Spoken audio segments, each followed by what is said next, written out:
Science, Friday, March 27th. Hopefully you have already read your science book. You were to read pages 94 through 95, talking about how a fish is able to float in the water, whether it's down deep in the ocean, midway, or more towards the surface, and how they control that with using their air bladder. And so we're going to talk about that today and do a little experimentation. All right, so we have two words that are important for understanding how a fish maneuvers itself up and down in the water is buoyancy and density.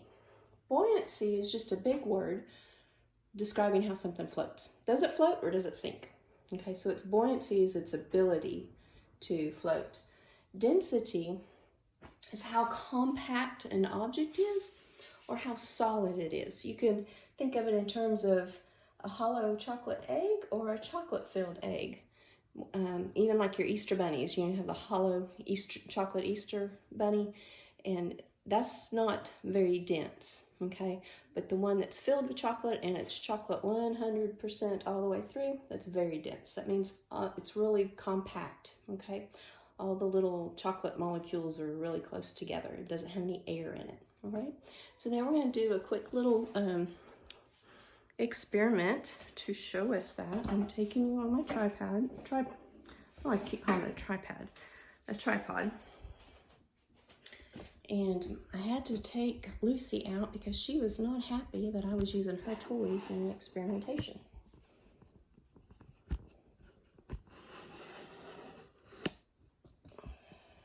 All right, that seems pretty level. Let's give that a try. All right, so I have some water. I'm going to work on it. So let me show you using the dog toys that Lucy was not happy about me using.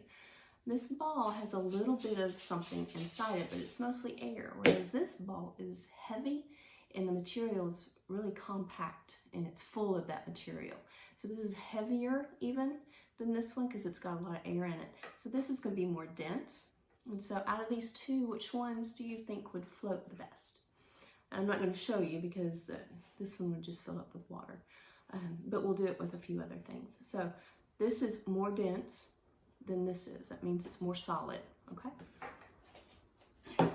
Lucy would be glad to get her toys back. Now, let's have a third thing.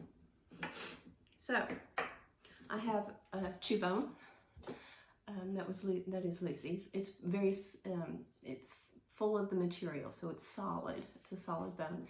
And I have a medicine bottle, and it is empty.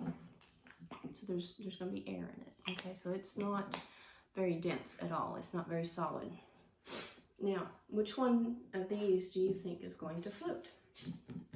We're going to make a prediction. So this or this, which one's going to float? All right, who says this one? Who says this one? All right, I'm going to try this one first. Okay, it's very dense.